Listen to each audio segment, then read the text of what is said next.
جی T V میں مجاہد بیلوی آپ کو خوش آمدید کہتا ہے۔ اور پی ڈی ایم نے ایک عرصے بعد کراچی میں بڑا میدان سجایا، اور میدان سجانے میں سب سے بڑا کردار ہمارے حضرت مولانا فضل الرحمان ان کی جمعیت کا تھا۔ کراچی میں ہونے والے جلسے یعنی سندھ میں ہونے والے جلسے میں پیپلز پارٹی کی شرکت نہ ہو، ایک حد تک ایم کیو ایم بھی نہ ہو، تو پھر یہ شو حضرت مولانا فضل الرحمانی کا کہا جائے گا۔ لیکن سگنیفیکنٹ یعنی اس پی ڈی ایم کے جلسے کی سب سے اہم بات یہ تھی کہ اس میں پاکستان پیپلز پارٹی نہ صرف شریک نہیں ہوئی، بلکہ حضرت مولانا فضل الرحمان نے جو اجلاس کیے اس میں پیپلز پارٹی کی قیادت پر، ان کی سیاست پر شدید حملے بھی کیے۔ جہاں پی ڈی ایم ہے، آج میں گفتگو ویسے تو طالبان پر بھی کرنا چاہ رہا تھا کہ جہاں پر ایک بار پھر جو ہے صورتحال ایک بحران کی طرف بڑھ رہی ہے، ڈرون حملے کر رہے ہیں ہمارے امریکنز کے، جو واقعہ یا ثانیہ ہوا 26 اگست کو جس میں 13 امریکی مارے گئے، 2 برطانوی اور تقریباً 170 کے قریب لوگ اس میں ہلاک ہوئے۔ پھر ایک اور سانحہ جو جمعے کو ہوا وہ تھا کورنگی فیکٹری میں۔ اس فیکٹری نے اس بلدیہ فیکٹری کے واقعے اور سانحے کی یاد دلا دی جس میں 250 سے زیادہ لوگ جو ہے، میں تو انہیں شہیدی کہوں گا، اس میں بھی جو ہے جو اس فیکٹری میں نہ جانے جو سندھ کی جو لیبر ڈپارٹمنٹ ہے اور وہ ادارے جو اس کو فالو کرتے ہیں انہوں نے کیا کرا۔ لیکن جیسے میں نے کہا کہ پہلے چلتے ہیں پی ڈی ایم کے جلسے کی طرف، اور اس جلسے میں اصل میں یہ طاقت کا مظاہرہ پی ڈی ایم کا نہیں تھا، یہ اصل طاقت کا مظاہرہ حضرت مولانا فضل الرحمان اور ان کی جمعیت کا تھا۔ اس وقت اسکرین پہ بھی آپ دیکھ رہے ہوں گے جو بڑی تعداد میں جھنڈے لہرا رہے ہیں وہ ہمارے جمعیت علماء اسلام کے بھی ہیں، خال خال جھنڈے مسلم لیگ نون کے بھی دیکھیں گے اور دیگر پارٹیوں کے، لیکن پیپلز پارٹی کی غیر موجودگی میں حضرت مولانا نے اس جلسے سے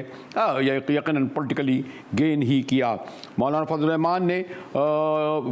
یقیناً جو ان کا خطاب تھا اس سے پہلے جو ہے انہوں نے میٹنگیں کی، اس میں تو تانے تشنے دیے ہی، لیکن جلسے میں مولانا کا لہجہ جو ہے وہ بڑا سخت تھا، اور انہوں نے کہا خان صاحب کی حکومت کو کہ اب لانگ مارچ بھی ہوگا اور دھرنا بھی ہوگا۔ اور ایک مجھے اچھا یہ لگا کہ حضرت مولانا فضل الرحمان کی جماعت نے بھی ذرا پروگریس کرتے ہوئے، ترقی کرتے ہوئے، یعنی پولیٹیکل حوالے سے کہوں گا، اب تحریک انصاف یعنی خان صاحب کی طرح ذرا سر تال میں حضرت مولانا کی شان میں گانے بھی بجتے رہے تقریر سے پہلے اور تقریر کے بعد۔ دیکھیے انہوں نے لانگ مارچ کی دھمکی دی تو کس سر تال میں آگے پیچھے ان کے میں نے کہا نا کہ گیت یا گانے کہنے بج رہے تھے۔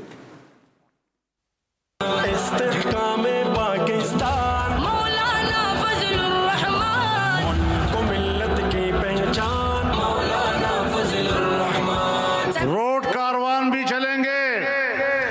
اور اسلام آباد کی طرف مارچ بھی ہوگا انشاءاللہ۔ مولانا فضل الرحمان، ختم نبوت کی خاطر مولانا فضل الرحمان، تن من ہے تیرا غازل مولانا۔ ہاں، اور اس جلسے کی جیسے میں نے کہا کہ سب سے بڑی بات یہ تھی کہ حضرت مولانا نے پیپلز پارٹی پر براہ راست حملہ کر کے یقیناً پی ڈی ایم کے میں ان کے لیے دروازے بندی کر دیے ہیں، اور ان کا کہنا تھا کہ پیپلز پارٹی نے پی ڈی ایم کے چھرا گھونپایا، ورنہ کب کا وہ لانگ مارچ کرتے ہوئے خان صاحب کی حکومت کو گرا نہیں سکتے، تو ہلا ضرور چکے ہوتے تھے۔ دیکھیے مولانا جہاں تک بات ہے پاکستان پیپلز پارٹی کی، ہم ایک بات بڑی وضاحت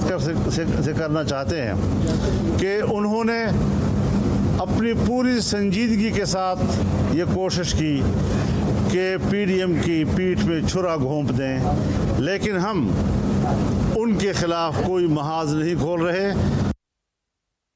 جی تو ہمارے ساتھ ہیں فیصل کریم کنڈی صاحب، پاکستان پیپلز پارٹی کے سینئر رہنما، ڈپٹی اسپیکر بھی رہے، اور یہ بھی یاد رہے کہ کنڈی صاحب ڈیرہ اسماعیل خان سے ہیں، اور انہوں نے حضرت مولانا فضل الرحمان کو پہلی بار ان کے حلقے میں شکست دی تھی۔ کنڈی صاحب شکریہ، کل پی ڈی ایم کا جلسہ آپ نے فالو کیا ہوگا، لانگ مارچ کی دھمکی دی، لیکن پیپلز پارٹی پہ براہ راست الزام انہوں نے لگایا ہے کہ پیپلز پارٹی نے پی ڈی ایم کی پشت پر